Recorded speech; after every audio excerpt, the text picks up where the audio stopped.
হৃদয়ের বাড়ি আমার বাড়ি একদম কাছাকাছি। Sure sure. তা ছোটবেলা থেকেই আমরা ওই হৃদয়ের কথাটা শুনি, তখন ঠাকুর কতটা না চিনলেও ওখানে অনেক পর্যটক যারা মায়ের আশ্রম দেখতে এসেছেন অধিকাংশ লোকই আগ্রহ ভরে আসতেন তখন ওই হৃদয়ের বাড়িতে আসতে। হৃদয়ের নাতি তখন ওখানে সংসার করছেন। ওখানে অনেক ওই তাল পাতায় কলম দিয়ে লেখা লিপি ছিল অনেক। ভদ্রলোক অনেক দারিদ্র্যের মধ্যে ছিলেন। পয়সার বিনিময়ে পুঁথি পয়সার বিনিময়ে ওই পুঁথি অনেক অনেক উচ্চ মূল্য দিয়ে কিনে যেত, ভক্তরা সব কিনে নিয়ে যেত। এইটা করতে না আমাদের খুব খারাপ লাগতো। ওই ছোটোবেলা দিয়ে আমরা যখন হয়তো 7-8-এ পড়ি তখন থেকে মনে হতো যে এগুলো তো অমূল্য সম্পদ, এগুলো নিছকই দারিদ্র্যের কারণে বা অর্থ উপার্জনের জন্য এরা বিক্রি করে দিচ্ছে। যাই হোক, কিছু এখনো আছে, বেশিরভাগটাই বিক্রি করে দিয়েছে। তাই প্রথমে জয়রামবাড়ি রামকৃষ্ণ মিশনের যে স্কুলটি সেটি তখন 8ম শ্রেণী পর্যন্ত ছিল। ওখানে ভর্তি হওয়ার পরে মাস্টারমশাই মানে শিক্ষক কেমন হওয়া উচিত এই প্রসঙ্গে আমি বলবো আর কি। আমরা হতে পারিনি বলে, আমি অন্তত হতে পারিনি বলে সেই খেদ সারা জীবনই হয়তো থেকে যাবে। ওখানে ধীরেন্দ্রনাথ প্রামাণিক বলে আমার একজন মাস্টারমশাই ছিলেন, ইন সার্ভিস মারা গেছিলেন। চাকরি করতে করতে আমরা দেখলাম ওনার প্রয়াণ হলো। তো রামকৃষ্ণ মিশনগুলোতে সব জায়গাতে দেখবেন যে ধর্ম ক্লাস এবং ধর্ম বিষয়ক সঙ্গীত চর্চার একটা সিস্টেম আছে। তো ওখানে উনি ওই ঠাকুর মা স্বামীজির গান শেখাতেন। আমি তখন ফার্স্ট বয়, ভগবানের আশীর্বাদে যাই হোক পড়াটা তখন একটু ভালো হতো। স্বাভাবিকভাবেই তার আকর্ষণ ছিল যে রুবিন কেন গানের ক্লাসে আসছে না। আমি যেতাম না কোনো গানের ক্লাসে। তো একদিন হঠাৎ করে বলে, আরে তুই আমার গানের ক্লাসে আসিস না কেন? তাহলে স্যার আমার এই ফাটা গোলায় গান হবে। তা বললেন, আরে বাবা গাইতে গাইতে গায়েন, বাজাতে বাজাতেই বায়েন। হবে না কে বলেছে?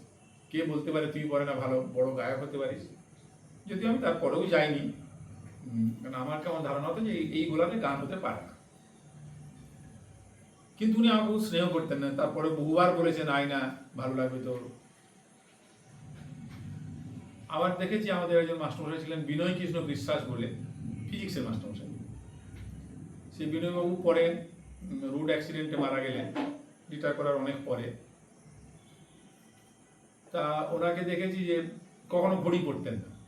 প্রপাত জয়রামবাড়িতে বাড়ি, একবারে মাতৃমন্দিরে যাওয়ার জন্য মায়ের ঘাট থেকে যে সোজা পূব দিকে রাস্তাটা বেরিয়ে যাচ্ছে, তবে যখনই মায়ের মন্দিরের জন্য টার্নিংটা নিচ্ছে, ওই টার্নিংয়ের যে ঘরটি ওটি হচ্ছে ওই বিনয়বাবুর বাড়ি। হ্যাঁ, বিনয় কৃষ্ণ বিশ্বাসের বাড়ি। তো ওকে যদি আমরা বলতাম স্যার কটা বাজছে, আকাশের দিকে তাকিয়ে একেবারে মানে 8:10 বললে ঘড়িতে যারা দেখতেন তারা দেখতেন 8:10ই হয়। সূর্যের অবস্থান থেকে, এটা তো বিজ্ঞান একটা, সূর্যের অবস্থান থেকে উনি বলতে পারতেন যে কটা বাজছে। জীবনে কখনো ঘড়ি পড়ে। এবং ওই স্যারকে আমরা দেখেছি যে রিটায়ার করার পরেও দীর্ঘদিন ওই স্কুলে পঠন পাঠনের সঙ্গে যুক্ত। যেহেতু মিশন স্কুল, সেই জন্য অন্য কারোর কোনো বক্তব্যের জায়গা নেই। তিনি সুযোগ পাবেন কি পাবেন না এই নিয়ে কারোর বলার অধিকার নেই। মিশন চাইবে না হয়।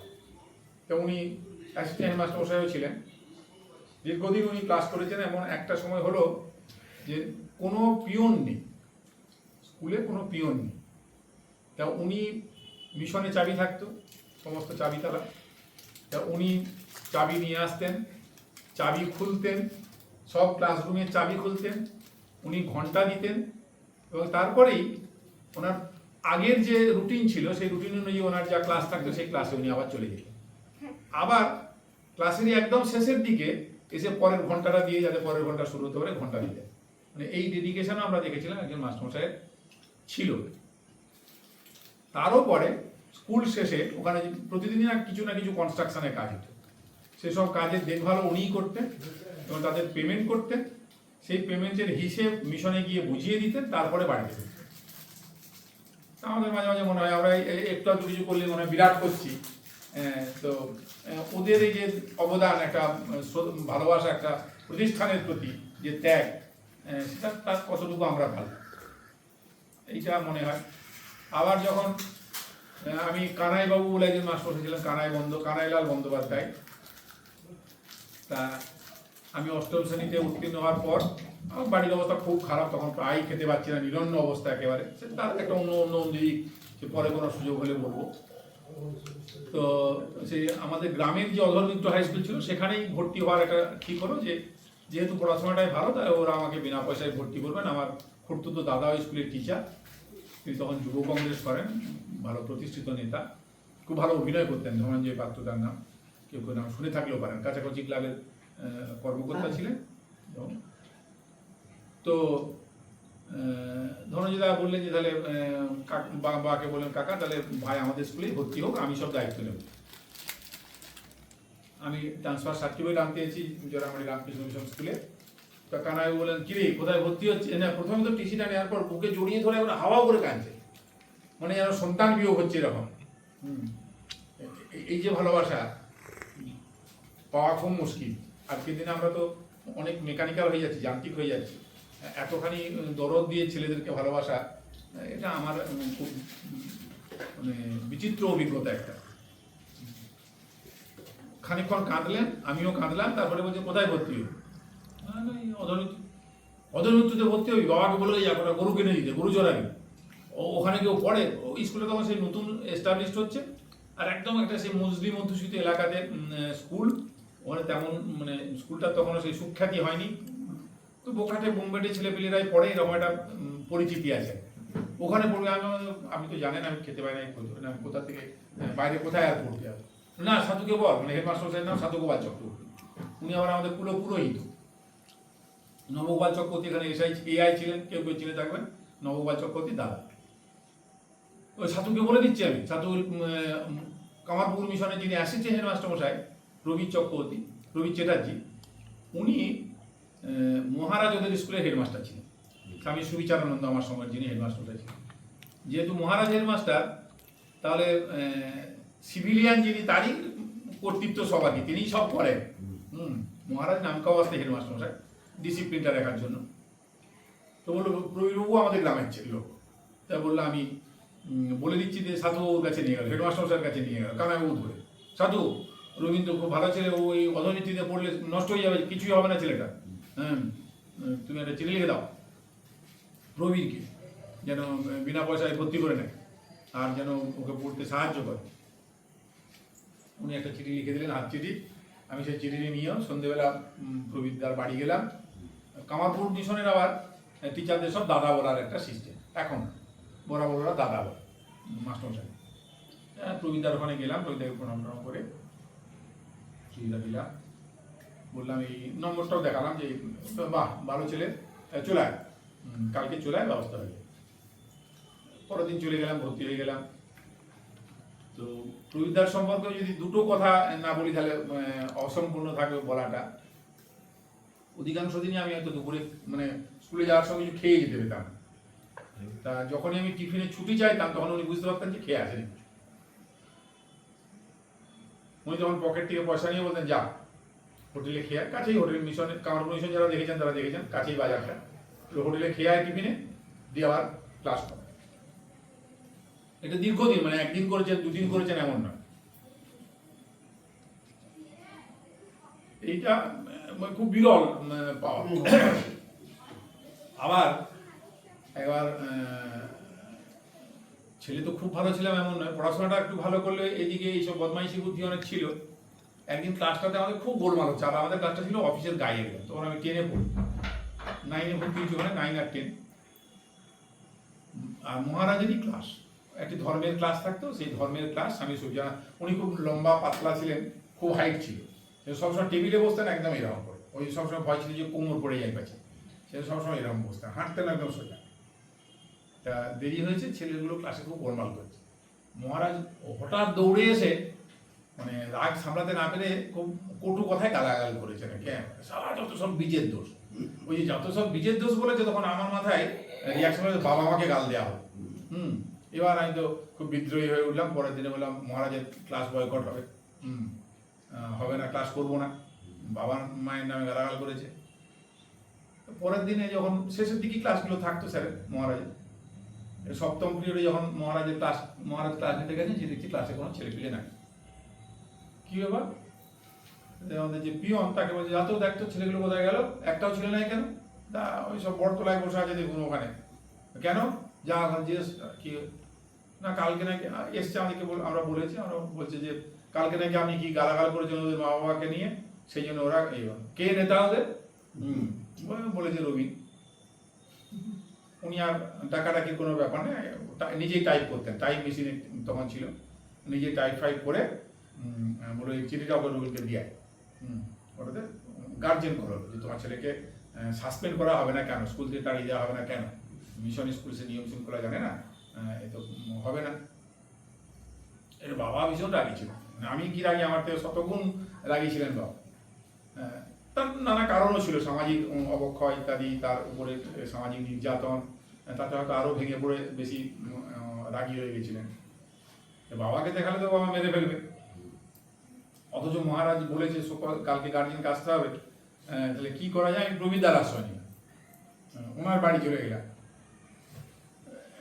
দিয়ে চিঠিটা দেখালাম, বলছে যে কি করেছিলি, আমি বললাম সবটা, হাসছেন, যা কালকে তুই একটু সকাল করে যাবি স্কুলটায়, আর মহারাজ ঢুকলেই তুই শুধু মহারাজ এসে প্রণাম করবি, বাকিটা আমি সামনে দেব,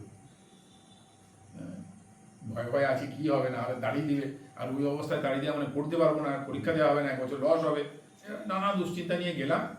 দিয়ে মহারাজ ঢুকলেন, আমি যেতেই ঢোকার সঙ্গে সঙ্গে উনি জাস্ট এসে ঢুকেছেন আমি আশ্রম থেকে, আমি গিয়ে প্রণামটা করি। আমি এটা বলছি এই জন্য যে সাধু সন্ন্যাসী যারা মানুষ, তাদের রাগ যেমন উঠেও যায় তেমন কমেও যায়, ওনার কোনো খেয়ালই নাই, উনি যে আমাকে চিঠি দিয়েছেন বা কিছু একটা ঘটেছে, কি রে হঠাৎ প্রণাম করলি, ইতিমধ্যে প্রবীরদা পাশের রুমে এসেছেন, আসলে দেখতে পেয়েছি যে রুবিন ঢুকলো কিনা আর কি, হ্যাঁ রুবিনকে বাঁচাতে হবে, উনি ইতিমধ্যে ঢুকে পড়েছেন, কি রে রুবিন হঠাৎ এখানে কেন, যা তুই যা ক্লাস করকে যা, যা ক্লাস করকে যা, দিয়ে আমি ক্লাসে চলে গেলাম। এই যে একটা ছেলে, তিনিও জানেন অসৎ আচরণ করেছে, রবিনে যেটা করেছে ঠিক হয়, সে তার যখন বলছেন আমাকে আলাদা করে তখন বলেছেন যে এটা তুই করলি কি করে, তোকে বই বেতন সব ঠিক করে তোকে পড়ানো হচ্ছে, আর তুই ভালো ছেলে বলে, আর তুই এরকম মহারাজকে বলি, হেডমাস্টার উনি আমাদের মহারাজ এরকম বলি, কিন্তু মহারাজের কাছে আমাকে বাঁচিয়ে দিবেন আর কি, হ্যাঁ হয়ে গেল।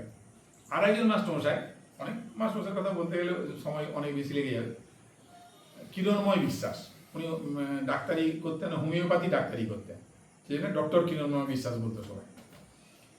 এই ইংরেজির প্রতি আমার অনুরাগ তৈরির ঘটনা এটা, তখন তো সেই এসেটাই প্রশ্ন উত্তর ছিল, গিয়েই প্রথমে বলতেন একটা কোশ্চেন বলে দিলেন, এইটার উত্তরটা লিখতে হবে বোর্ডে, পাত্র তুমি লেখো, এই যে প্রতিদিন বলতেন বসো, হ্যাঁ বসো, পাত্র তুমি লেখো, এইটাতে আমার একটা নেশা হয়েছে যে অন্য সাবজেক্টগুলো যা হোক না হোক, এই ইংরেজিটা আমাকে এমন করে তৈরি হয়ে যেতে হবে যেন কোয়ালিটিটা ভালো হয়, যাতে করে উনি প্রতিদিন আমাকেই বলে। ম্যাক্সিমাম দিন এটা হতো যে আমি ওই বোর্ডে উত্তরটা লিখতাম, তারপর ওইখান থেকে আমার ইংরেজির প্রতি একটু বাড়তি ফ্যাসিনেশনটা তৈরি হলো। ওখান থেকে কতুলপুর গেলাম, তখন আর হায়ার সেকেন্ডারি নাই, রামকৃষ্ণ মিশন আজও হায়ার সেকেন্ডারি নেয়নি, কেন ওরা কোয়েড করবেন, আর সরকার তখন থেকে এখনো পর্যন্ত ওই জায়গায় ঠিক করে আছে যে এইচএস নিতে গেলে কোয়েড করতেই হবে। তাহলে কতুলপুরে যাওয়ার ক্ষেত্রে আমার বাধাটা হচ্ছে যে দূর অনেকটা, আর দুই হচ্ছে যে কতুলপুরের তখন যিনি প্রভাবশালী মাস্টারমশাই তিনি হচ্ছেন শচীন্দ্রনাথ বন্দ্যোপাধ্যায়, তখনকার দিনের ব্লক কংগ্রেসের প্রেসিডেন্ট, এবং ওরই নেতৃত্বে অনেক, ওটা একটা অন্য প্রসঙ্গ, কিন্তু ওনারই নেতৃত্বে আমার বাবা সোশ্যালি বয়কটেড হয়েছিলেন, এক ঘরে বলে যেটা, ওনারই নেতৃত্বে হয়েছিল বাবা এক ঘরে, আমার জাস্ট পাশের বাড়ি। বাবা কিছুতেই মানে এত অনমনীয় যে পড়াশোনার ছেলের হোক বা না হোক, সে শচীনবাবুর কাছে গিয়ে কখনো বলবে না যে আমার ছেলেকে ভর্তি করতে হবে, তাহলে আমার তো পড়া শেষ। এরকম চিন্তা করতে করতে আমি একদিন ভাবলাম যে আমি গিয়ে পড়ব, পাশে বাড়ি তো, দাদু বলতাম যে তখন সেই দুপুরবেলা একটু ঘুমিয়েছেন, দিয়ে উঠেছেন, এইরকম চড়ুই ঠট ছিল, কি বলি এরকম করে কথা বলতেন। দিয়ে আমি বললাম দাদু আমি তো ভর্তি হতে চাইছি, কিন্তু আপনি তো আমাদের বাড়ির অবস্থা জানেন, কি মনে হলো না, বললো কালকে চলে আমি আর বাবাকে বলিনি, তাহলে যেতেই দেবে না। চলে গেলাম, গিয়ে ওখানে যাওয়ার পর আমার দাদুর একটু নাম ডাক ছিল, মানে দাদু ওই মুখা বলে যেটা সেটা ছিলেন গ্রামে। অনেক বড় বড় লোক যারা, ধরুন ওই শশাঙ্ক শেখর মিত্র তখন নব্য জমিদার, আর পঞ্চানন বন্দ্যোপাধ্যায় আর শরৎ বন্দ্যোপাধ্যায় যাদের জায়গায় রামকৃষ্ণ মিশন জয়রাবাটির স্কুল, এরা যে তন্ময় এখানে আছে, তন্ময়ের মামা বাড়ি, ওরা হচ্ছে তখন বড় জমিদার, পুরনো জমিদার। শশাঙ্ক শেখর তখন নব্য জমিদার। ওদের দুজনে ঝগড়া হলেও আমার দাদু মীমাংসা করতে যেতেন, এরকম তার একটা ইয়ে ছিল, পরিচিতি ছিল। তো যে ওখানকার যিনি হেডমাস্টার মশাই, তিনিও আবার আমাদের গ্রামেরই লোক, বিভূতিভূষণ মুখোপাধ্যায়। যে বলছে যে বিভূতি, মানে সচিনবাবু বয়সে বড় আর কি, বিভূতি জ্যোতিদার নাতি, মানে বাবার সেভাবে নাম ডাক কিছু হয়নি, জ্যোতিদার নাতি। এখন জ্যোতিদার ছেলের অবস্থাটা খুব খারাপ হয়ে গেছে, ওকে বিনা পয়সায় ভর্তি করতে হবে। সচিনবাবু বলে দিয়ে যাবে না, আর কোনো ব্যাপার নেই, মানে তখনকার দিনে ব্লক কংগ্রেসের প্রেসিডেন্ট, মানে বুঝতেই পারছেন, 77 সাল সেই তখন। তারপরে ভর্তি হলাম। রাধারানীদি আমাদের লাইব্রেরিয়ান ছিল, রাধারানীদিকে যে ডেকে বললেন, রাধারানী 11 সায়েন্সের 7টা সাবজেক্টের 7টা বই, নতুন বই, এখনই আজকে লাইব্রেরি থেকে ইস্যু করো, আর ওটা কোনো দিন নেবে না, একবারে বছরের শেষেও ফেরত দেবে। বই হয়ে গেল। এবারে যেটা সমস্যা হলো, আমি যে বাসে করে যাবো অত দূর, আমার সে বাস ভাড়া দেওয়ারও পয়সা নেই। 10 পয়সা করে বাস ভাড়া দিলে 20 পয়সা করে রোজ ভাড়া লাগবে। তখন একজন বাস ইউনিয়নের নেতাকে ধরে বললো, দেখ মা লক্ষ্মীটা আমি ফ্রি করে দিতে পারবো, ওটা আমি বলে দিচ্ছি ওর মালিককে, আরামবাগের মালিক, তো রাহাটাতে ফ্রি করতে পারবো না, রাহার মালিক বিষ্ণুপুরে, ওর সঙ্গে আমার আলাপ নাই। তাহলে এবারে স্কুল আসার একটা আছে, ওই মা লক্ষ্মী আর রাহা হচ্ছে অল্টারনেটিভ টাইমে আসতো। তাহলে যেদিনে স্কুল আওয়ার্সের সময়ে রাহা আসবে, সেদিন আর আমার আসা হবে না। মানে সপ্তাহে সপ্তাহে প্রতিদিনের প্রতি একদিন আমি আসতে পারবো, দ্বিতীয় দিন আসতে পারবো না স্কুলে। এটা অন্তত একদিন রাহা গাড়িতে উঠে গেছি, যাই হবে দেখি। যে এই যে রামবিলাস, আমাদের রামবিলাস চক্রবর্তীর গাড়ি চালাতেন আমাদের স্কুলটা ঠিক পিছনে, রামবিলাস তখন ওই রাহা গাড়ির হেল্পার। ওর কাছে জানি জানি বললাম, এখন দেখো আমি এরকম কত দূরে পড়ি, আমার এরকম বাড়ির অবস্থা খুব খারাপ, বাস ভাড়া দিয়ে আসতে পারবো না, কিছু একটা উপায় হবে না? আমি হেল্পারি করি, আমি আর কি বলবো, তো তোকে একটা বুদ্ধি দিতে হবে, তুই যদি কিছুদিন হেল্পারি করে দিস, তাহলে বাসের স্টাফ বলে পরিচয় হয়ে যাবে, তখন আর তোকে কোনো গাড়িতে, শুধু এইটা নয়, রাহা নয়, যে কোনো গাড়িতে আর তোকে ভাড়া যায়। কারণ তাই করবো, 11 সায়েন্সে পড়ি তখন। দিয়ে কিছুদিন আমি ওই জয়রামবাটি থেকে, অতদূর যাইনি, আর জয়রামবাটি থেকে বিষ্ণুপুর পর্যন্ত গাড়ির পিছনে গেলে আমি হেল্পারি করতে করতে আসি, আবার এখান থেকে ব্যাক করে গিয়ে জয়রামবাটিতে নেমে পড়ি, আর ওই দিকটা যাইনি। মাস তিনেক এরকম করার পরে ওর আত্মকে করতে হবে। স্কুল কি হলো? হয়নি স্কুল। এবারে যেটা হচ্ছে যে বিভূতিবাবু দেখছেন যে ছেলেটাকে এত করে ভর্তি করলাম, টাকা দিলাম, বেতন নিলাম না, বই দিলাম, ও তো স্কুল আসছে না। তারপরে আবার যখন একদিন হয়তো গেছি কখনো, সেদিন ধরেছি, কি রে তুই স্কুলে আসছিস না? যে আমি বললাম অনেক গোটাটা, বলে এক কাজ কর, তুই হোস্টেলে থাক। তাহলে কি বলছেন, আমি হোস্টেলে কি করে থাকবো? হোস্টেলে টাকা পয়সা লাগবে, আমি তো, আরে আমি যখন বলছি আমি তো ভেবে বলছি, উনি বলছেন তুই হোস্টেলে থাক, তো কিছু দিতে হবে, ঘরে তো খেতিস, দুবেলা খেলে তো অন্তত কেজি 10 চাল লাগতো মাসে, ওই 10 কেজি চাল দিবি, তাহলে আর কিছু দিতে হবে। তাই হলো, সেটা ওখানে থাকলাম হোস্টেলে। এবারে হোস্টেলে থাকতে তো ওখানে রেবতী রমন পাঁজা বলে একজন মাস্টারমশাই ছিলেন, ফিজিক্সের মাস্টারমশাই, খুব ভালো মানুষ, কিন্তু খুব মানে এত রোগা বলতে যেমন বোঝায় এরকম আর কি, সবসময় একটা না কিছু একটা রোগে ভুগতেন, ইত্যাদি করতেন। উনি ওই সকালে টিউশন করতেন, আমার তো টিউশন পড়ার পয়সা নেই, আমি করতাম উনি এখানে পড়াতেন, তার থেকে একটু দূরে কাছাকাছি শুনতে পাবো, এরকম করে যে বসে থাকতাম, ওই শুনতে শুনতে আমার টিউশন পড়ার কাজটা হয়ে যেত। তারপরে উনি একটু ওই আদর প্রিয় ছিলেন, এই যে কেউ একটু ওকে আদর আপ্যায়ন করে দিলে উনি খুব খুশি হতেন। দিয়ে আমি তারপরে মুড়ি খেতে দিলাম, আমি তো টিন থেকে মুড়ি বার করে দিলাম, একটু জল দিয়ে ভিজিয়ে দিলাম, একটা রসগোল্লার দোকান দিয়ে কিনে নিয়ে এসে, উনি পয়সা দেবেন, দিয়ে দিলাম, তেলটা একটু গায়ে মাখিয়ে দিলাম, চান করার জলটা কুয়ো থেকে তুলে দিলাম। এইটা করতে করতে ওর একটা মায়া হলো আমার উপরে, বলে যে তুই আর দূরে বসতে হবে, তুই আমার কাছে বস। ফিজিক্স কেমিস্ট্রি দুটোই উনি আমাকে অনেকটা দেখিয়ে দিলেন, তার ফলে আমার নাহলে পাস করতে পারতাম না, তার ফলে হায়ার সেকেন্ডারি পাসটা হলো। তারপরে কলেজে পড়াও খুব দুষ্কর, কলেজে পড়া হবে কি হবে না এরকম একটা ভাবনা। ইতিমধ্যে বামফ্রন্ট সরকার চলে এসছে, ওদের অনেকের সঙ্গে আমার সম্পর্ক ভালো, তারও অনেকগুলো প্রেক্ষিত আছে। ওই যে সামাজিক বয়কট ছিল তখন যে যন্ত্রণা, তার থেকে মুক্তির জন্য ওদের কাছে আমরা আশ্রয় নিয়েছিলাম। ওরাও এটা পলিটিক্যাল ইনভেস্ট করেছিল যে রবীন্দ্রকে একটু করলে পড়াশোনায় ভালো, তাহলে একটা পরে কাজে লাগাতে পারবো পলিটিক্যাল। রাধাশ্যাম ব্যানার্জি, আমি এখনো দেখবেন হাজার লোকের মাঝে দেখলে ওকে প্রণাম করি। দিয়ে আবার প্রবিদ্যার আশ্রয় নিলাম, কামারপুকুর। তো কামারপুরে যেহেতু মিশন স্কুলে উনি অ্যাসিস্ট্যান্ট মাস্টার মশাই, তাহলে ওনার পরিচিত কেউ থাকবে এটা ভেবে বললো হ্যাঁ এখন যে জিএস তিলক আমার ছাত্র, আমি একটা চিঠি লিখে দিচ্ছি, তুই যা তিলকদাকে গিয়ে দিলাম। তিলক হ্যাঁ ঠিক আছে রবি, রাধাশ্যামদার একটা চিঠি আনতে পারবি না? রাধাশ্যামদা তখন আমাদের এলাকার সিপিএম নেতা, কারণ আমি নিজেকে ওই তখন থেকেই পলিটিক্সে জোড়াবো না বলে রাধাশ্যামদাকে বলে লিখে দেবেন, কিন্তু আমি ওটা চাইছিলাম না, সেই জন্য প্রবিদ্যার মাধ্যমে যেতে চাই।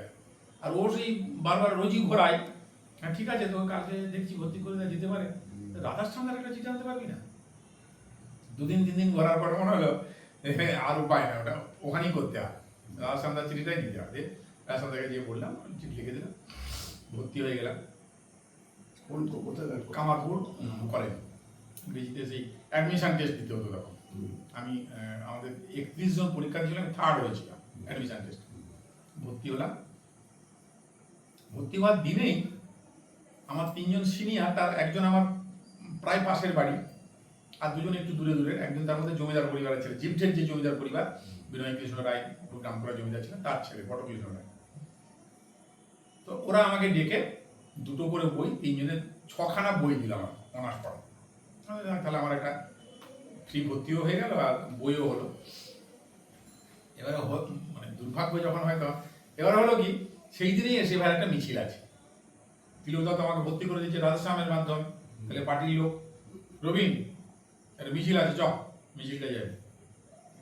দমতক স্লোগান দিয়ে মিছিল করলাম, স্লোগানটা ওদের খুব মনে ধরে গেল, না তো ভালো ছেলে, ভালো স্লোগান দিতে পারে। আর ওরা যারা বই দিয়েছিল তারা দূর থেকে দেখছে ছেলেগুলো, ওরা সব ছাত্র বিষদ করে, তখন ছেলেটাকে আমরা যাতে রাজনীতি ফাজনীতি না করে সেই জন্য তো এটা করলাম, বইগুলো দিলাম। পরে মনে হয়েছে আর কি, ওরা এখন এসে প্রথম দিন এসে পার্টি করতে আরম্ভ করেছে যে আমাকে ডাক, ওই জিপ্টের ছেলেটি না, যে জমিদার ঘরের ছেলেটি, বাকি 2জন ডাক, হ্যাঁ রে তোকে এই বইগুলো দিলাম প্রথম দিন থেকে পার্টি করি বলে, পার্টিবাজি করি বলে। আর না, তিলকদা তো ভর্তি করে দিয়েছিল, ও বললো না তাহলে বইগুলো ফেরত দিবে। আমি বইগুলো দিয়ে দিলাম। এমন অভিমান হলো, ফেরার পথে বটকৃষ্ণদার বাড়ি জিপঠেতে, জোড়াবাড়িতে নেমে বটকৃষ্ণদার বাড়ি হাঁটতে হাঁটতে গেছি, যে ওখানে যেয়ে বললাম বইগুলো নিয়ে নাও। ওরা 4 জন 2টো বই নিয়ে নিয়ে, 2জনে 4টে বই নিয়ে নিয়েছে, তুমিও নিশ্চয়ই চাইবে, সেই জন্য আজকে দিয়ে দুটো বলে। বললো না রবি, আমি বই নেবো না, ওরা রাজনীতিটাও ভালো করে বোঝে না, সেই জন্য এটা করেছে, আমি তোমাকে আরো চাইলে দেবো, তুমি বই রাখো। ওর বই 2টি নিয়ে ঘর খেলো। এভাবে চলতে লাগলো কলেজে। জগন্নাথ চক্রবর্তী বলে একজন প্রফেসর ছিলেন, যার আশীর্বাদের কথা মনে বলতেই হবে, বাংলার হেড অফ দি ডিপার্টমেন্ট ছিলেন। পরে বুঝেছি উনি পার্টির লিডারও ছিলেন, জোনাল কমিটির মেম্বার ছিলেন। পরে তো বই তো না পেলেই লাইব্রেরি থেকে বই নেব, পড়তে বলুন, আমি যাচ্ছি, একটা দরখাস্ত দিলেই উনি শুধু চ লিখে দেবেন, জগন্নাথ চক্রবর্তী, বা তাতে আমি লাইব্রেরি থেকে যত খুশি বই পেতে পারবো। এইটা করে কলেজটা হলো, নানাভাবে হলো। স্বপন ভট্টাচার্য বলে একজন পলিটিক্যাল সায়েন্সের প্রফেসর, উনি খুব ভালোবাসতেন। এবারে আর তো অনার্সটা পাস করার পর আর এমএ পড়তে যাওয়ার কোনো স্বপ্নই ছিল না। অনার্স পাস করে গেছে, একটা চাকরি হয়ে যাবে, বামফ্রন্ট সরকার আছে, এইটা ভেবে ঘরে বসে আছে। হঠাৎ করে একদিন নেপাল আটা কলেজেই পড়তো, আমার 2 বছরের সিনিয়র ছিল, সে হঠাৎ আমার বাড়িতে এসেছে, তার সঙ্গে আরও অন্য সম্পর্কের বন্ধন কেন ছিল সেটাও আলাদা কথা আছে। তুমি দরখাস্ত করো না এমএ পড়ে, তুমি তো জানো আমার সঙ্গে আমি কী করে এমএ পড়তাম। আমি পাজামা পরে কলেজ করেছি, ছেঁড়া পাজামা পরে কলেজ করেছি, খালি পায়ে কলেজে গেছি, কোনোদিন জুতো ছিল না। আমি ইউনিভার্সিটি কী করে যাবো? না দেখো আমি তো তোমার জন্য সব এনেছি, একটি জামা একটি প্যান্ট সে ধুয়ে কেচে আয়রন করে নিয়ে এসছে আমার জন্য। বর্ধমান যাওয়ার জন্য বাস ভাড়া নিয়ে এসছে, বলে তোমাকে বাস ভাড়া দিলাম, জামা জুতো প্যান্ট দিয়ে গেলাম, তুমি চলে এসো, বাকিটা আমি দেবো। এর পরের দিনে চলে গেলাম, শক্ত ছিলই, পয়সার অভাবে পড়তে পারবো না বলে ঠিক করেছেন। গেলাম, ভর্তি টর্তি হলাম, 6 মাস ও আমাকে খাইয়ে পড়িয়ে, তারপরে আমি টিউশন করেছি, অনেক টিউশন করতাম। তখনকার দিনে 3000 টাকা টিউশন করতাম, আমার ওখানে খরচ বেঁচেও বাড়িতে কিছু পয়সা দিয়েছি, এরকম হয়েছে। এবং যারা টিউশন দিতেন তারাও জেনে বুঝেই দিতেন আর কি, ভালোবাসতেন বলেই। তখনকার দিনে একটা টিউশনই 500 টাকা, মানে এখন সেটা 5000 টাকা দাম হবে। অত টাকা তো পাওয়ার কথা নয়, তারা সাহায্য করবে এই মানসিকতা থেকেই দিত। আর ওইখানে যে দুটি লোকের নাম বলে আমি শেষ করবো আমার অতনুর আবদার রক্ষা করার কাজটা, সেটা হচ্ছে যে অশোক হই বলে আমাদের একজন মাস্টার ছিলেন। উনি রেটরিক অ্যান্ড প্রসোডি পড়ান, মানে ইংরেজি যারা সাহিত্যের লোক নেই তাদের জন্য বলছি, সেটা জানেন, ব্যাকরণ পড়াতেন আর কি। তার মানে যা উনি বলেন, তুই এইসব পাটিবাজি করে বেড়াস, ক্লাস ক্লাস করিস না, তুই পাস করবি কি করে, ফেল করবি, গরিব ঘরের ছেলে, পার্টিটারও বদনাম হবে আর তোর নিজেরও জীবনটা নষ্ট হবে। ক্লাস না করার অনেক কারণ আছে, যে আমি টিউশন পড়িয়ে যখন ফিরতাম তখন কি একটা ক্লাস শুরু হয়ে মানে শেষ হয়ে গেছে, সেকেন্ড পিরিয়ড। ওই যে ফার্স্ট পিরিয়ডে ক্লাসে না ঢুকতে পারলে দেখবেন একটা রিয়াকশন থাকে ছেলে মেয়েদের মধ্যে, আর তার ক্লাসে পড়ার আগ্রহটা কমে যায়। আমরা ওই রকম মতো, আর তখন ইউনিয়ন আছে আমাদের ওখানে, মস্তান খুব গ্ল্যামার আছে, ওখানে বসে আড্ডা দেওয়া, বিভিন্ন জায়গায় বক্তৃতা করে, ওরা এই করে বেড়াতাম। কিন্তু 2 বছরে যদি আমার 70টা ক্লাস ছিল স্যারের, 70 দিনই উনি আগে ফোন করেছেন ইউনিয়ন অফিসে, যদি ইউনিয়ন অফিসে আমাকে পেয়েছে বা কাউকে পেয়েছে, রবিন আছে, তাহলে বলে ওকে পাঠিয়ে দিয়ে ক্লাস আছে। তা না হলে আমাদের একজন গ্রুপ ডি স্টাফ ছিল, তাকে পাঠাতেন গোটা গোপাল এই গোলাপবাগ চত্বরে কোথায় রবিন দালালি করে বেড়াচ্ছে ও ধরে নিয়ে, যাতে আমার ক্লাসটা করে। আমার ক্লাসটা না হলে ও নোট দিয়ে আমার ক্লাসেও পাস করতে পারবে।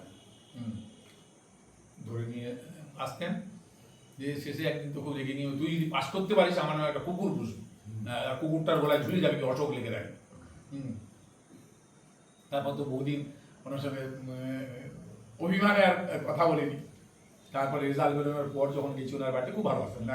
একটা থালায় আমরা মুড়ি মেখে একসঙ্গে, স্যার, বৌদি, মামন এখন ইংরেজির প্রফেসর, একসঙ্গে আমরা মুড়ি খেতাম, এরকম ভালোবাসা ছিল। তো মামন বলছে যে, বাবা রবীন্দ্র কাকুকে তুই আসেনি কেন? তোর কাকুকে জিজ্ঞাসা কর।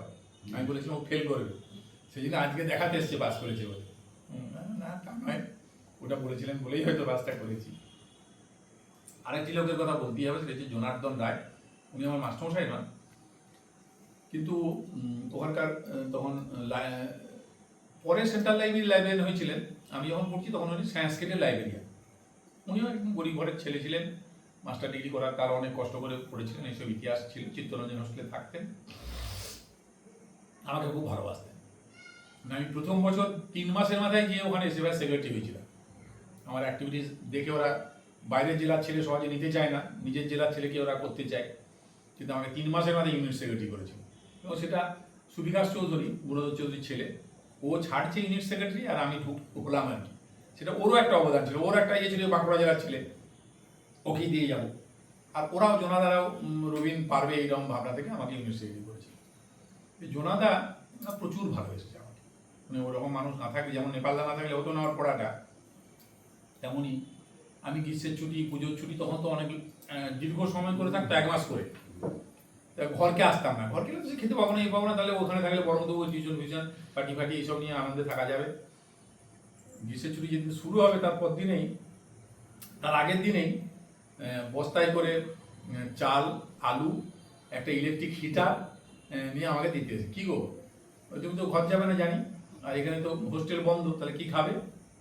এই সরকারি ইলেকট্রিক আছে, ইলেকট্রিক হিটার এনেছি, জ্বালাও, আর ভাতে ভাতটা অন্তত খাও, তারপর যদি কিছু জোগাড় করতে পারো টিউশন থেকে যদি কিছু বাঁচে, সেই পয়সা অন্য কিছু খাওয়া তাহলে খাবে। এইটা ভালোবাসার লেভেলটা ছিল এরকম।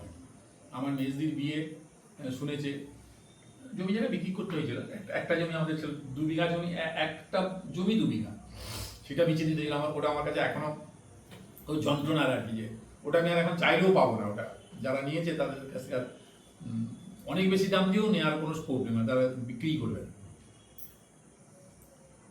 তো আমি ঠিক বিয়ের বাড়িতে যেদিন আসবো, আমার ওখান থেকে বড় মেজদির বিয়েতে 3 দিন আগে, ওখানকার আমার হোস্টেলে যারা কুক ছিল তারা বললো, রবীন্দ্র আপনার দিদির বিয়ে মানে আমাদেরও দিদির বিয়ে, আমরা সব রান্না করবো, পয়সা কড়ি লাগবে না, কিচ্ছু দিতে হবে, আর সব কেনাকাটি আমরা এখান থেকে, আপনি টাকা জোগাড় করুন, আমরা এখান থেকে কিনে টিনে নিয়ে যাবো। কত লোক হবে বলুন? দুজনারা এসে সন্ধ্যেবেলার দিকে 3000 টাকা, এই 3000 টাকা নাও, তখনকার 3000 টাকা মানে অনেক, 3000 টাকা নাও। আর না, আমার টাকা জোগাড় হয়ে গেছে।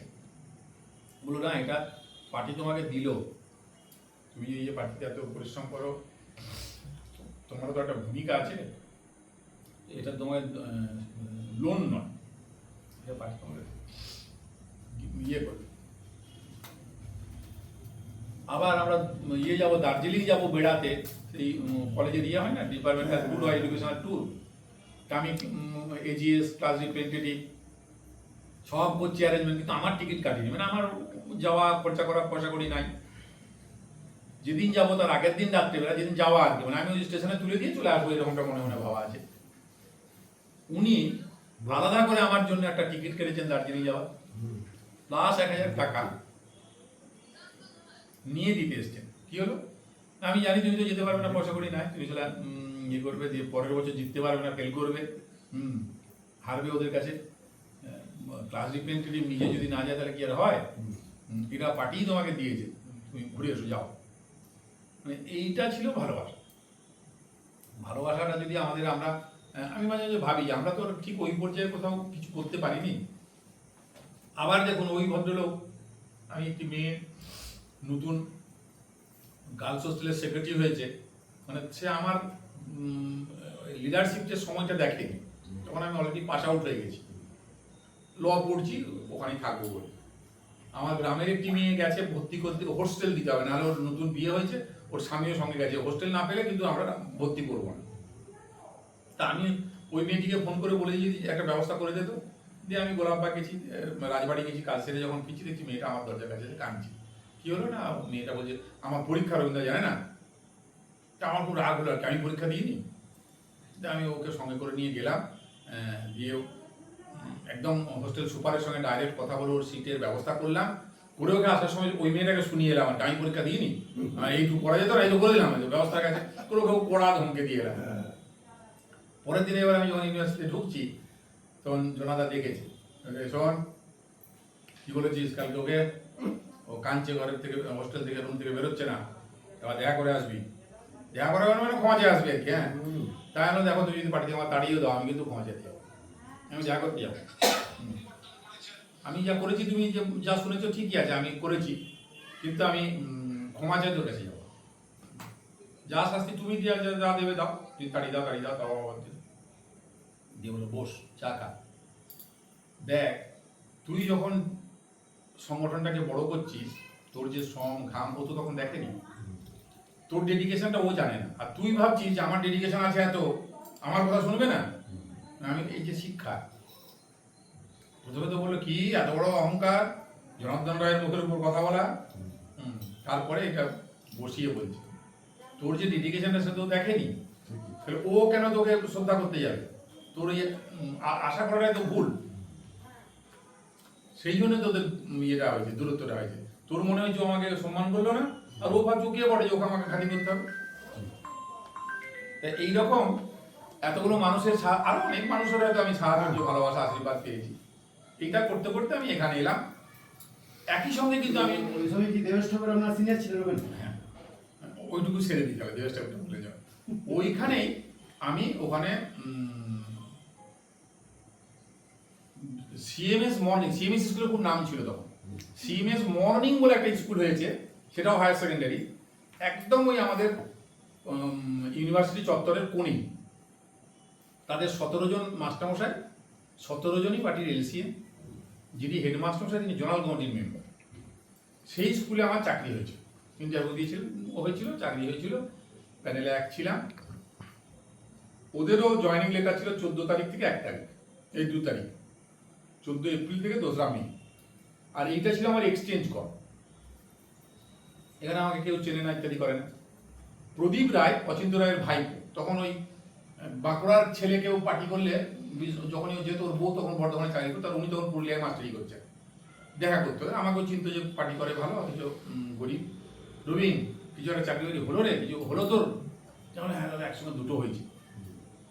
কোথায় কোথায়? এই সিএমএস মর্নিং একটা, আর একটা হচ্ছে বিষ্ণুপুর কেএম হাই স্কুল। তুই কোথায় ঠিক করেছিস সেটা বলছে 1 তারিখে, 1 মে। 1 মে মে দিবসের মিছিল করে এসেছি সকালবেলা সারাদিন, দিয়ে 2 তারিখে জয়েন করবো আর কি, লাস্ট ডেটে। আমি বললাম এখানেই জয়েন করবো আর কি। বলি বলে তোমার কি মত? বলছে আমার ওপিনিয়ন যদি শুনিস তাহলে বলো নিজের জেলায় চলে যায় ভালো, তাহলে এইটাতে তোকে সারা জীবন শুনতে হবে যে আমরা তোর চাকরিটা করে দিয়েছিলাম। কত সাল স্যার ওইটা ডেটটা? 86 সাল। 86 সাল। এখানে তোকে সারা জীবন শুনতে হবে। কোনোদিন যদি পার্টির সঙ্গে তোর মতবিরোধ হবে, হ্যাঁ তা করবি কেন, এখন তো চাকরিটা হয়ে গেছে, চাকরিটা করে। আর ওখানে তোকে কেউ চেনে না জানে না, তুই একবার এক্সচেঞ্জ কল থেকে গেছিস, আমি বলবো তুই ওখানে চলে যা। কি মাথায় ঢুকলো, আমি আর ওখানে চাকরিটা না নিয়ে সকালবেলা এখানে চলে গেলাম। দেবেশদা তখন মাস্টারি করছে গ্রামে। এবারে তো ওরা তো ফোন তো নয় তখন এরকম। তারপরে জয়েন করে আবার চলে গেছি বর্ধমানে। রাত্রেবেলা পৌঁছেছি, তখন সেই গোটা হোস্টেল বলছে যে কি করেছো, লিডাররা সব ঘন ঘন ফোন করছে, তোমাকে ইয়ে করছে। হ্যাঁ একটা প্রবলেম হয়েছে। দিয়ে ওরা এবারে সেকেন্ড ম্যান দিয়ে তাকে নেবে না, সেই জন্য ওখানে আবার নতুন করে প্যানেল করালো, এবং সেখানে দেবেশ ঠাকুরকে, আমি যেটাই ঢুকতে পারতাম আর কি, সেটা দেবেশ ঠাকুরকে নিয়ে এলো ওখানে সিএমএস এর মর্নিং। আচ্ছা। এই হলো মোটামুটি চাকরি জীবনের পর্যন্ত আর কি। আজকে সবাইকে শ্রদ্ধা জানাচ্ছি।